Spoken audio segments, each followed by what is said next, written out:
I do believe because there are no delivery certificates, and I heard stories early on around the time Archie was allegedly in utero and being born. I heard stories that royal staffers were not allowed to see or touch her abdomen. That and what really got me was the idea that a royal physician was not allowed to examine her womb. I mean, I don't know about anybody else, but if I were pregnant with a royal child, you would want that child in the best care of the best medical practitioners that money could buy. Meghan Markle used a surrogate. That's been something posited literally for well over 3 years when it comes to her firstborn son Archie and even her daughter Lilibet. Several times in the house as teenagers, we would smell this really weird smell coming from downstairs that smelled like burning wire. And people suggested that that was crack, but I didn't know what crack was as a teenager. I thought somebody was burning leaves next door. And my brother said he smelled it a lot, and he said that he had seen her cooking it on the stove. So I had seen Doria smoke pot. That wasn't a big deal. I thought a lot of people in Southern California coming out of the 70s. You're right. Let me redo this with a much more distinct rewrite. Stronger voice, street smart energy, more scandalous flair, genuinely different from the original. A royal doctor blocked from the room. Just like that. We're not talking about some random checkup being skipped. We're talking about an institution that has tracked royal bloodlines for centuries, where knowing exactly who carries the next heir isn't optional, it's the whole point. And yet, somehow, a fully qualified royal physician got turned away from the most important pregnancy the Sussex name had ever produced. Someone made that call. Someone said no. Why though? Seriously, what kind of expectant mother, carrying a child with a literal claim to the British throne, looks at world-class obstetric care and shuts the door? That's not a privacy choice, that's a red flag dressed up in a Givenchy coat. Samantha Markle has been asking that exact question for 7 years straight, and not once has anyone on the Sussex side given her a real answer. So today, we're pulling back the curtain on a conversation that went places the mainstream media won't dare follow. Lady Colin Campbell and Samantha Markle sat down together, and what came out of that conversation wasn't tea spilling for the cameras. I do believe now that my brother is telling the truth and that Trevor is, and reportedly Trevor said that she couldn't give him children. And this is according to my brother. I didn't get this from Trevor. And sources out there say that Trevor put this in an article or an interview, so I haven't seen that yet. I do believe because there are no delivery certificates. It was cold, calculated, and point-by-point specific. This was about the most talked-about pregnancy in modern royal history, and the details are wild. We're talking questions about Doria Ragland, questions about ex-husband Trevor Engelson, questions about a baby bump that behaved in ways that left qualified medical professionals completely speechless, and questions about 2 children currently in the line of succession whose origins a growing number of serious, credible voices still cannot fully explain. The mainstream press buried this. Today, it's out in the open. Now, before anyone dismisses this as fringe gossip, understand who's actually at this table.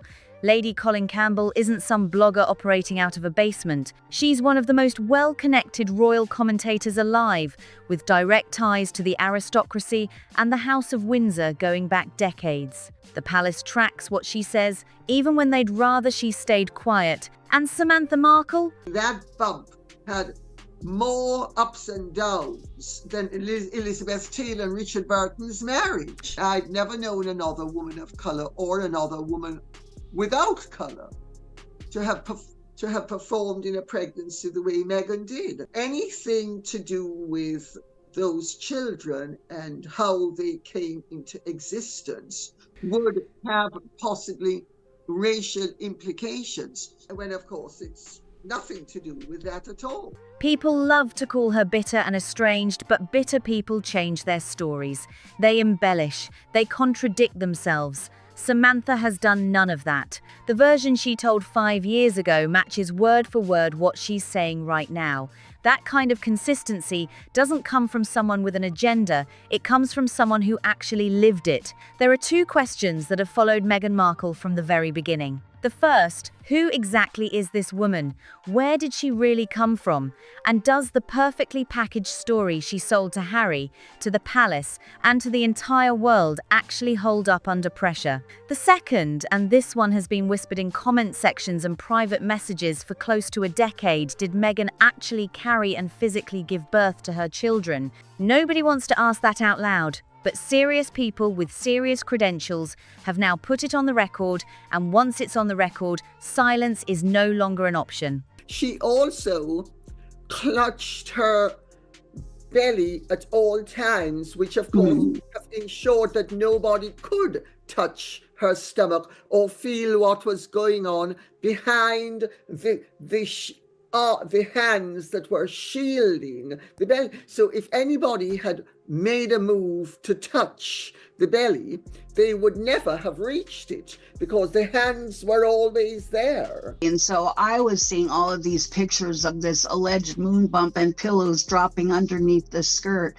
and hoses hanging out of the skirt. This question isn't new, and it didn't start with conspiracy accounts. It started with regular people watching the same videos, studying the same photos, clocking the same inconsistencies, and arriving independently at the same uncomfortable question. Something here does not add up. For years, saying that publicly meant getting laughed out of the room. The media ran protection, the narrative stayed airtight, but the walls are cracking now. The sources are more credible. The specifics are sharper. And the Sussex camp's complete, total, unbroken silence on all of it has become its own kind of answer. And here's what makes this even bigger, because Samantha wasn't just raising questions about a bump or a birth certificate. She was dismantling the entire foundation of Meghan's personal brand, piece by piece.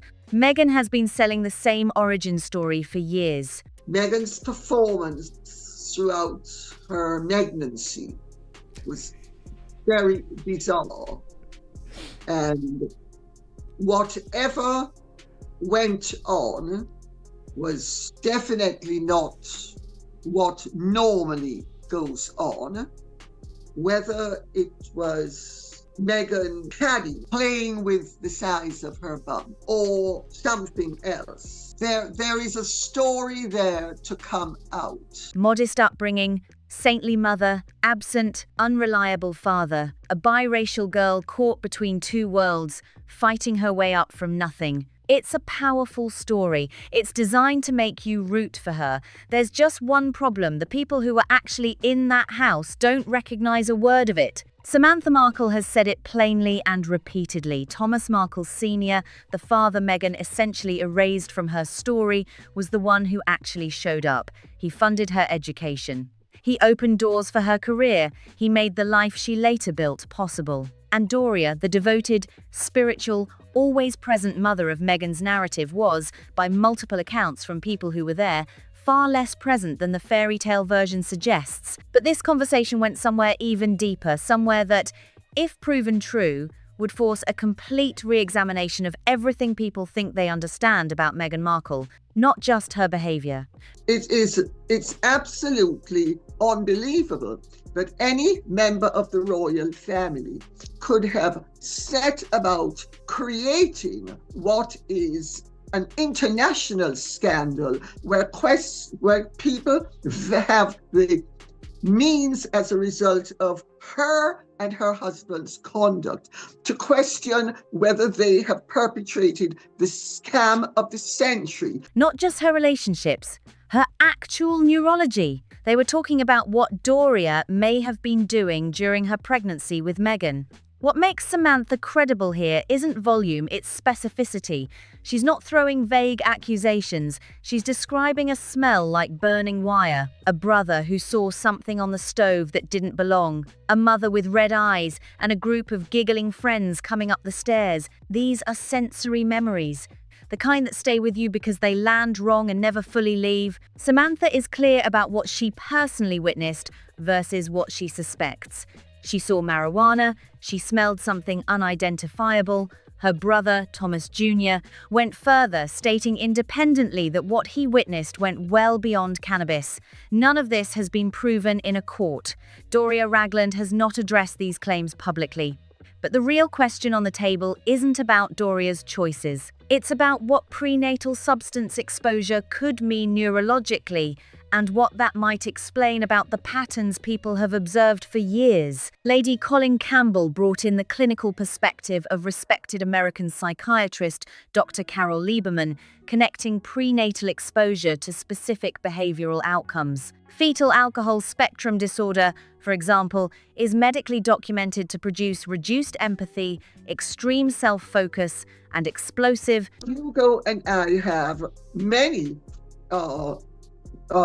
connections in common. And I mean, this has been a running sore within the royal family for years. And the mere fact that Hugo is confirming it shows how very close to bursting point that overblown balloon is. Irrational outbursts directed at the closest people in a person's life: parents, partners, siblings. Reading that list, a lot of people are going to feel a very uncomfortable sense of recognition, because those aren't broad strokes, those are documented, peer-reviewed clinical findings. And viewing Meghan's behavior through a medical lens rather than a moral one might actually be the most fair framing this story has ever received. Then Lady Colin Campbell took it somewhere else entirely, into territory that's been circulating in whispers for years. The claim, first raised by Thomas Markle Jr., that Trevor Engelson, Meghan's first husband, privately told family members that Meghan was unable to have children biologically, that before Harry ever entered the picture,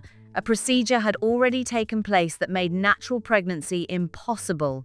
Trevor Engelson was no casual relationship. He was a successful Hollywood producer who stood by Meghan through years of hustle and uncertainty during the Suits era. And when she ended it, reportedly mailing back the engagement ring without so much as a conversation, a move so cold people are still shaking their heads. Trevor took the hit and walked away without a single word against her. He rebuilt quietly, remarried, had children, and has said absolutely nothing publicly, even as the questions around Meghan intensified to a roar. That silence is exactly what makes Thomas Jr.'s claim land so hard, because silence isn't the same as denial. And Thomas Jr. has been consistent, stating that what Trevor confided in him, if true, would make the very existence of Archie and Lilibet as Meghan's biological children completely impossible. Now, Samantha, who grew up in the same home as Thomas Jr., is saying on camera that she believes every word her brother is saying. Silence everybody and just produce a DNA sample or proof of delivery. Like, I mean, if you had those things, it would be very easy just to put them out there and say, this is what happened. You know, this is what it is. And so, you know, if they don't like it, why don't they just satisfy the curiosity and the controversy? No delivery certificates. Read that back one more time. These aren't the children of a private citizen who chose a home birth for personal reasons. These are two children currently standing in the line of succession to the British throne, children whose legal status carries direct consequences for the monarchy. And the claim being made is that there are no delivery certificates to back any of it up. Royal privacy has limits. It has always had limits, and those limits are reached the moment children in the line of succession are involved. The secrecy, the rule-breaking, the total departure from every protocol the palace has followed for centuries, you cannot explain all of that away with, she wanted a private experience. Then there's the visual evidence, and this is where it gets truly hard to dismiss. Getty Images, one of the most respected photo agencies on the planet, documented this pregnancy. And what their cameras captured does not line up with what any qualified medical professional would describe as a normal, full-term pregnancy. Samantha was precise about it. The hands always, consistently, perfectly positioned over the abdomen, not in the loose, absent-minded way a pregnant woman rests her hands on her belly. In a tight, deliberate placement that kept anyone from making physical contact with the bump. And then photos from what was claimed to be 8 months along Meghan bending forward, not from the hips, not carefully but folding her knees to her chest, in heels. Qualified obstetricians and gynecologists reviewed those images and came back with a straightforward response: that is not physically possible. And the footage. Meghan walking toward the camera in that black and white checkered dress, and the bump visibly shifting left, then right, with every single step. Every woman who has carried a child knows that a real baby bump doesn't do that.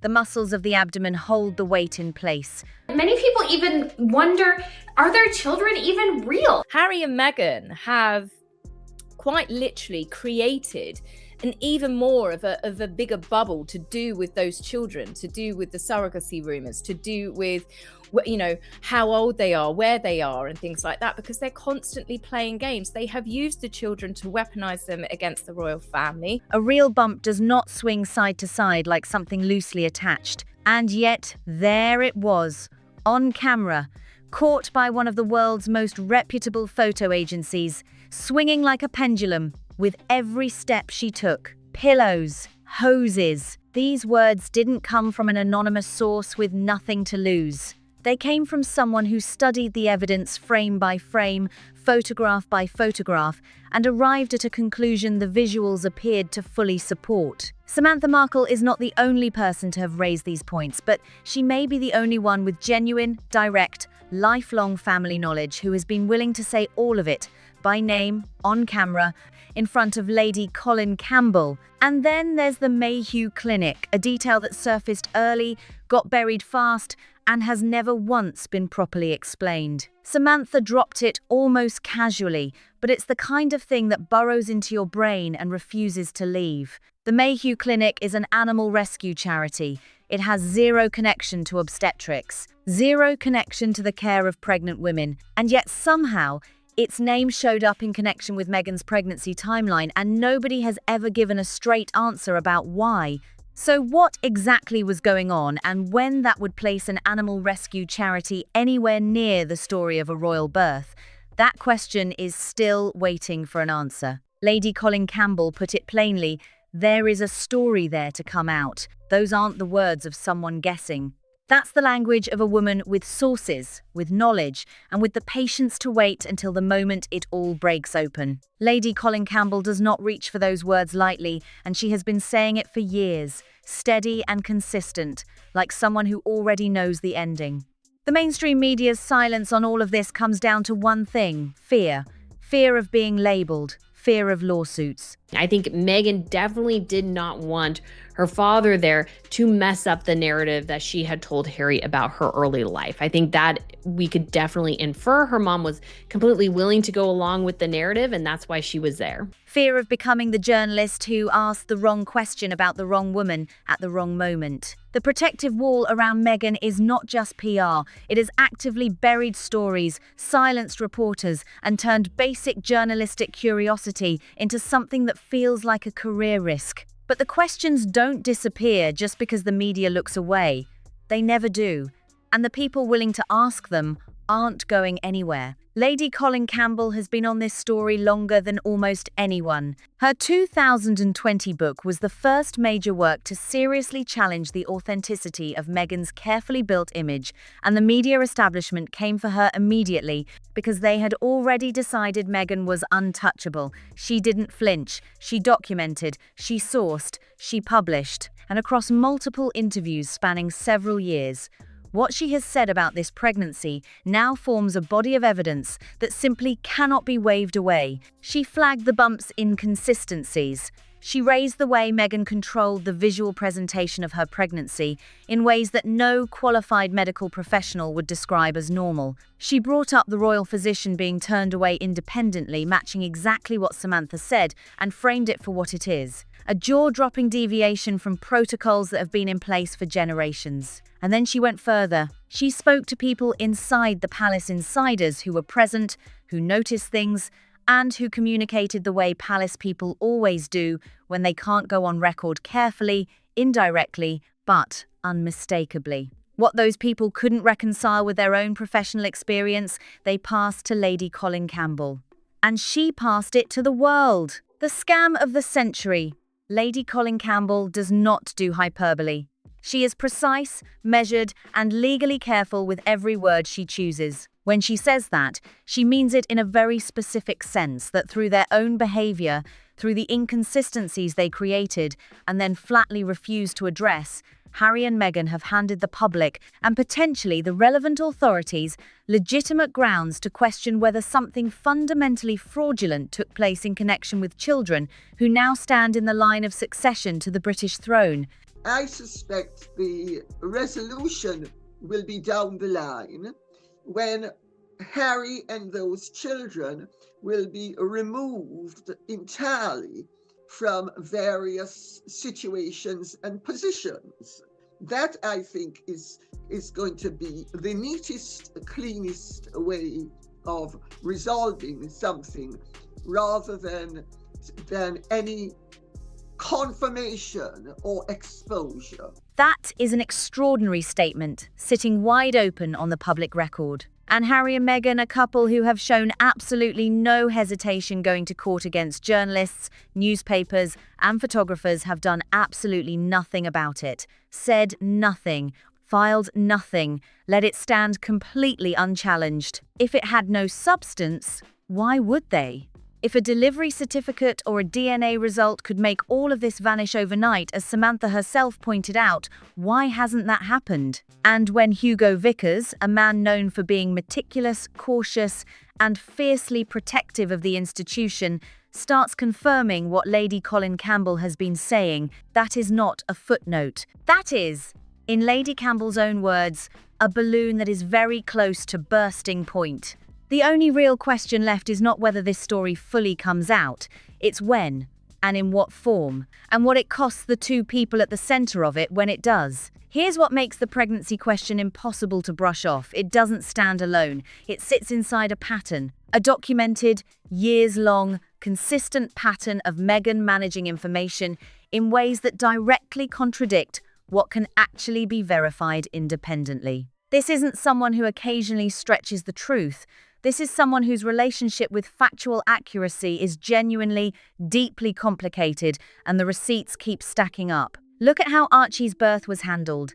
This was not some low-key celebrity choosing a quiet home birth for personal reasons. This was a senior working royal, a member of one of the oldest monarchies on earth, carrying a bloodline that has been meticulously documented for centuries. And the birth was handled in a manner so secretive, so deliberately unclear, so completely out of step with every established precedent, that even mainstream journalists covering it for serious publications found themselves staring at something that simply didn't track. Courtiers were misled. Others were apparently recruited to do the misleading. The location was hidden. The timing was announced in a way that made any independent verification impossible. And when the baby was finally shown to the world, the entire situation was so tightly controlled that nothing could be confirmed and nothing could be questioned. That level of management doesn't happen by accident. My father is not very long for this world, nor is King Charles. And nor really are any of us. It's a crapshoot. We don't know when we're going to get another day. And with that said, is that my father and King Charles both have these children who won't stop damaging them on the world stage in their last days when they are their most fragile. It doesn't happen without careful planning, and it doesn't happen without a very specific reason. It really does come down to something this simple: a DNA sample, a proof of delivery, documents that for any regular family would be completely unremarkable, and for a royal birth should be among the most carefully preserved records in the entire country. Produce them, put them forward, make every question disappear in an instant. 7 years. Total silence. Some people argue they're simply refusing to engage, that responding would only pour fuel on the fire. That logic has a shelf life. The questions have been building steam for years with zero engagement, and they haven't faded. They've grown louder, picked up more credible voices, and accumulated more specific detail. The silence hasn't slowed this down. It has driven it. Because silence in a situation like this is never neutral. It's a choice. And choosing silence when one document could end the entire conversation is a choice that demands a very serious explanation. People are now asking out loud, are Harry's children even real? On the surface, that seems almost impossible to process about a man the entire world watched grow up in public. Every school photo, every military deployment, every headline moment documented, photographed, broadcast globally. The world watched Harry go from a grieving boy walking behind his mother's coffin to a grown man at an altar. People felt like they knew him. And maybe that's exactly why the questions surrounding his children feel so personally destabilizing to so many people who believed in that story. What part did Harry actually play in all of this? Because when you strip it back, there are only two real possibilities. Either Harry has known the full truth of how his children came into the world from the very beginning and has been an active, knowing participant in controlling the narrative around it. Or Harry was handed a story, accepted it completely, and is still holding on to it now because looking at what the alternative actually means is simply too much to face. Samantha Markle has said it plainly across countless interviews. Meghan built a very specific version of her past, specifically to control what Harry believed about her. Thomas Markle Sr. was kept completely out of the picture. The two men never even met before the engagement was announced because Thomas actually knew the real Meghan. And what he knew would have blown the whole story apart. Once you spot that pattern of information control, you start seeing it absolutely everywhere in the Sussex story. And Samantha's position here deserves real attention. This is a woman who loves her father deeply, speaks to him every single day, and watched Meghan, who once posted glowing tributes to Thomas on her own public blog, who praised him openly and warmly, surgically cut him out of her life and out of her children's lives, all over a paparazzi photograph. A staged paparazzi photograph, Samantha insists, taken in a world where Meghan herself was being photographed by paparazzi on a daily basis. Step back from the individual claims and look at the full picture: the narrative control, the managed births, the carefully timed public revelations, the strategic appearances with children, and what emerges is not the portrait of a woman doing her best in a difficult situation. It's the portrait of someone running a very deliberate operation. Look at how the timeline actually played out. Meghan enters the royal family as a complete unknown. The relationship, the engagement, the wedding, all moving at a pace that, by royal standards, was almost shockingly fast. She gets embedded before the institution has any real chance to assess who she actually is. She manages access to her past with surgical precision, keeping the most important people, especially her father, away from Harry until it's far too late for what they know to matter. And then, when the children arrive, the same playbook runs again. Same precision, same control, same carefully maintained wall of silence and opacity. Royal commentator Brittany flags something worth sitting with. At the time of the pregnancy, Meghan had just landed the biggest professional break of her career.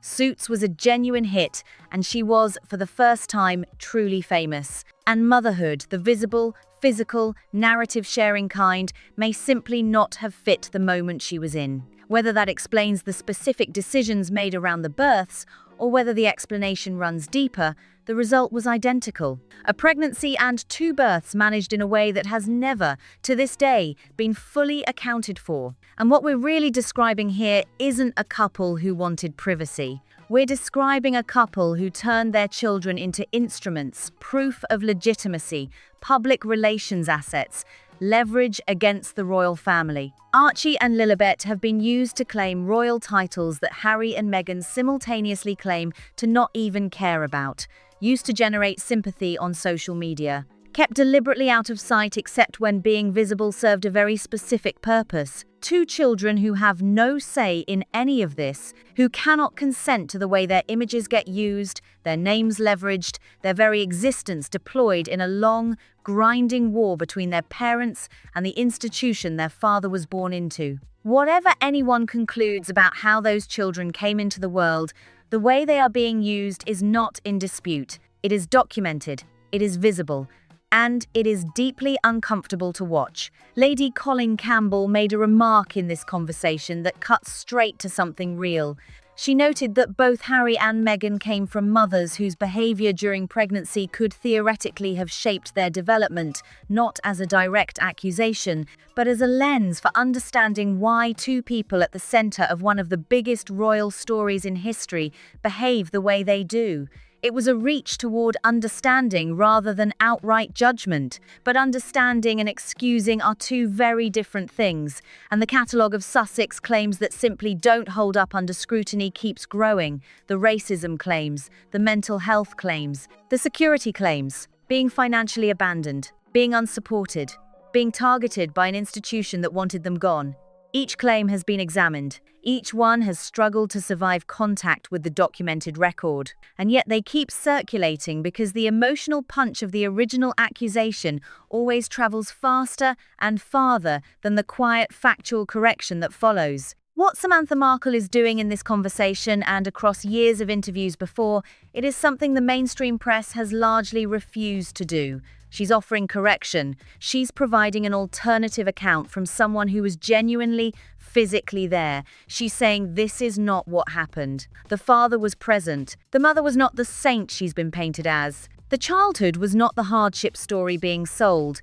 And the woman who turned that childhood into a weapon, who used it to destabilize a marriage, fracture a family, and undermine an institution, deserves to have the record corrected. Doria was willing to go along with the narrative. That is a devastating thing to say about a mother, and Samantha says it without bitterness, without performance, as a flat, factual observation about what she witnessed. Because what happened at that wedding remains one of the most revealing moments in the entire Sussex story. The father who raised Meghan, funded her education, drove her to auditions, and made her career genuinely possible was not there. The mother, who was far less present during the years that actually shaped her, sat in the front row beaming for the cameras. And the reason, Samantha says, wasn't that Thomas Markle behaved badly. It's that Thomas Markle knew things, and his presence would have complicated the story Meghan had already told Harry. Make no mistake about what is actually at stake here, because this conversation is not celebrity gossip,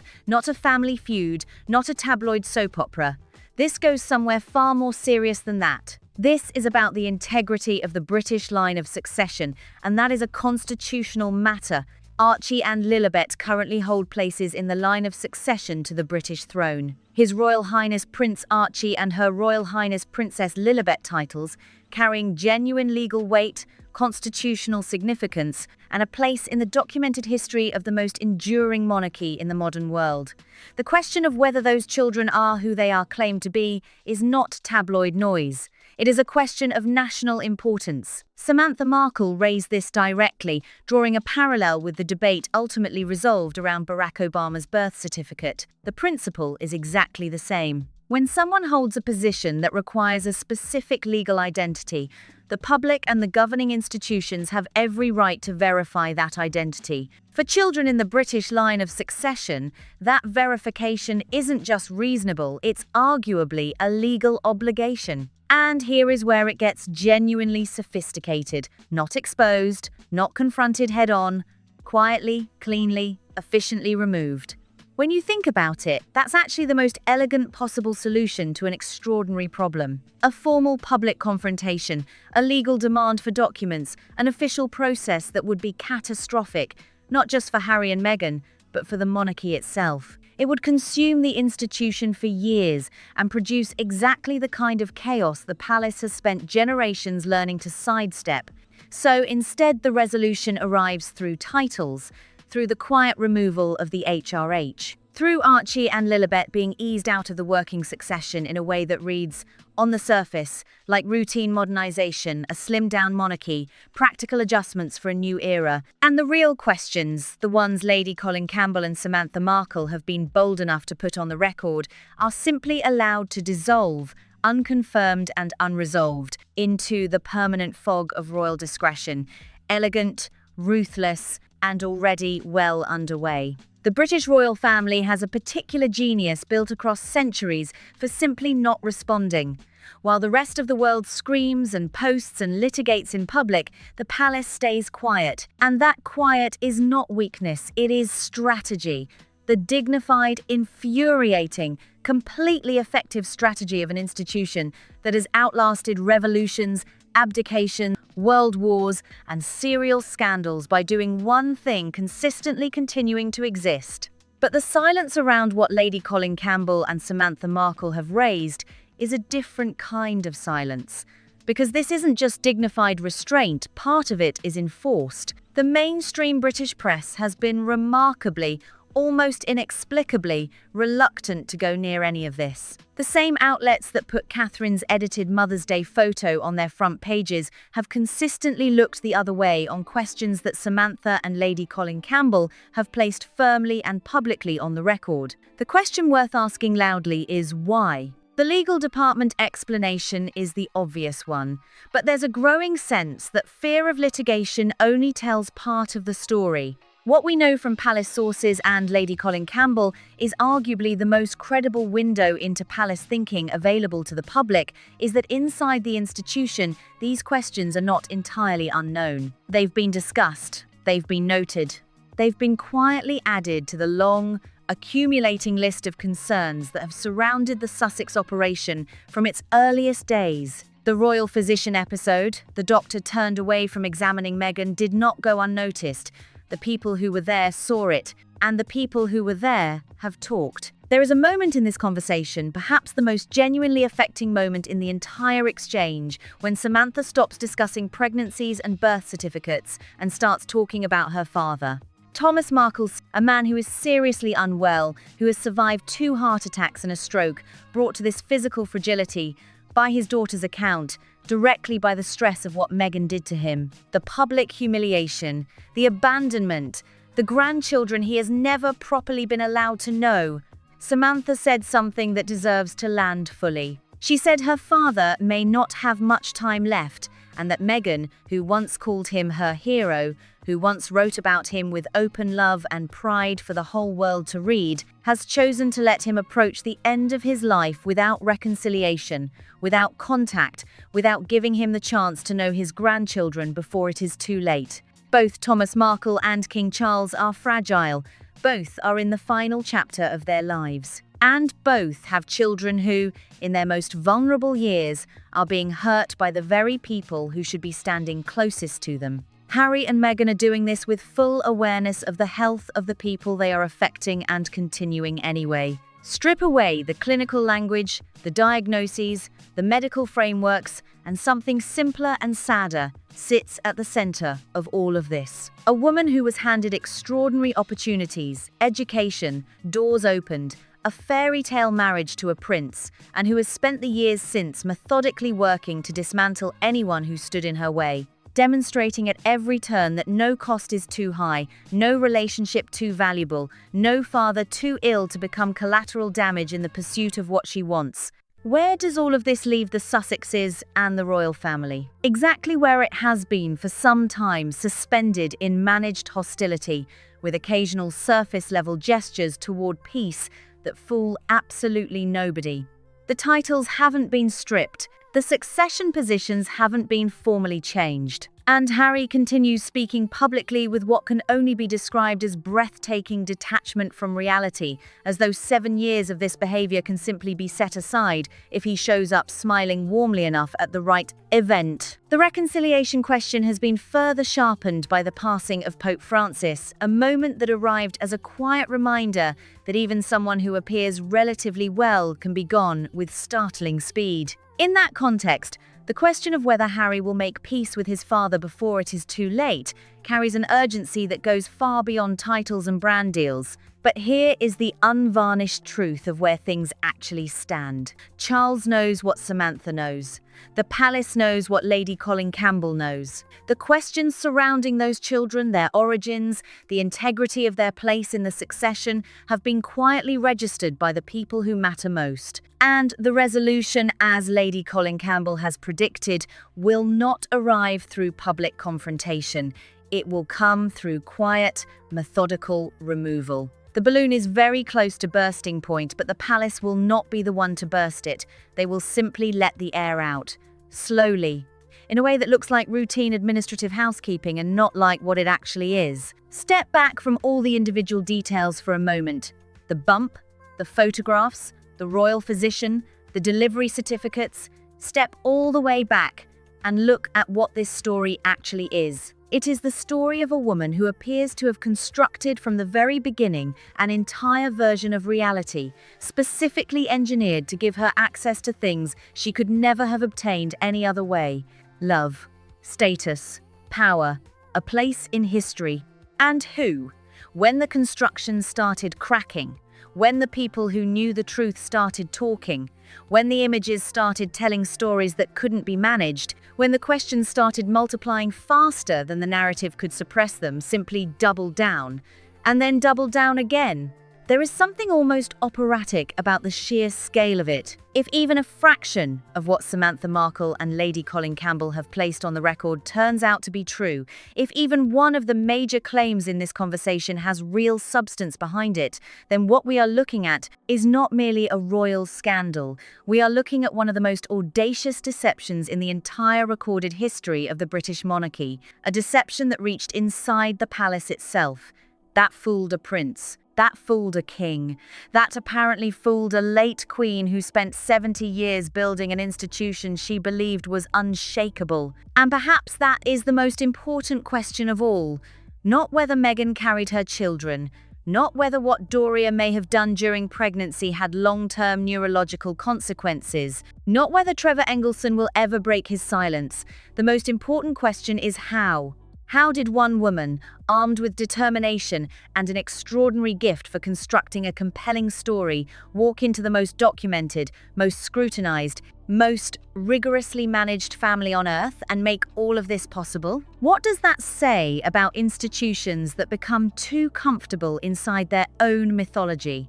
What does it say about the raw power of a well-told story to completely override the evidence of one's own eyes? These are questions that will outlast the Sussex drama entirely.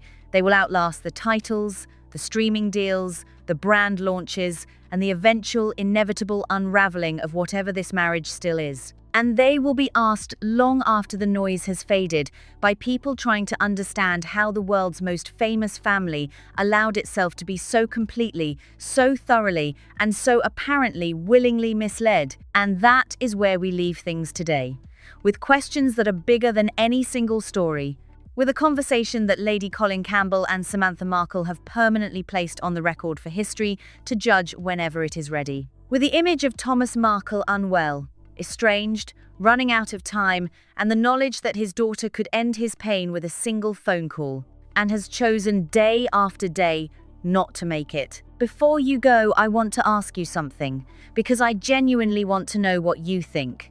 If Meghan sat down and watched every single second of what Lady Colin Campbell and her own sister have put on record, do you believe she would feel anything at all? Is there any version of this that could reach her in a way that prompts real reflection, real accountability, a genuine reckoning with the damage that has been done? And the second question, if you were Samantha Markle, if you had spent years trying to be heard and believed, trying to make the world understand who your sister really is, would you still be talking? Or would you have walked away long ago? Those questions matter. And I think they matter to you too, because that is exactly why you are here, watching this, turning it over in your mind. You are not here for gossip. You are here because you care about truth. Because you care about this institution. Because you remember what it felt like to look at the royal family and feel something steady, something proud, something reassuring, and you want to understand how it came to this. If today's video meant something to you, please hit that like button. It makes an enormous difference in getting these conversations in front of the people who need to hear them. If you haven't subscribed yet, do it now and turn on notifications so you never miss what comes next. Because with the Sussex story, there is always something coming next. Share this with someone you think should see it, and drop your thoughts in the comments. I read every single one, and your perspective genuinely matters. See you on the next one.